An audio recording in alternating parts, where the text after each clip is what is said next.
તો હેલો ગાય તમે આવી ગયા સાથે બીજા લોગમાં તમે જોઈ શકો છો આ વરસાદના કારણે તમે ચાલુ મહેનતમાં પાણી ભરી ગયું મિર્ચી સૂકી રહ્યા છીએ અને આ ક્ષેત્રના માલિક મરસા સૂપી રહ્યા છે ઈ ચેક કરી સર્વે કરી કે હારા આ આખા ખેતરમાં ચેક કરે છે કે કેવા મરસા સોપ્યા છે ગાઈસ આ જે કઈ કોમે જ નહીં આવતા ગાતે ઉપાડી લઈને આયા અમે મરસા જોઈ લે એ જો મરસા જ નહીં આવ્યો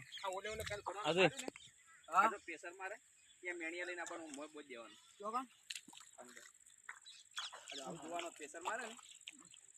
એ નળી જોવા પ્રેશર મારે આટલા ખુલ્લું છે તો ગાઈસ તમે જોઈ શકો છો કે આ નળી છે અંદર નળીમાં અંદર પ્રેશર ચાલુ છે પાણીનું આ કોઈ કાઢી રહ્યા છે તમે જુઓ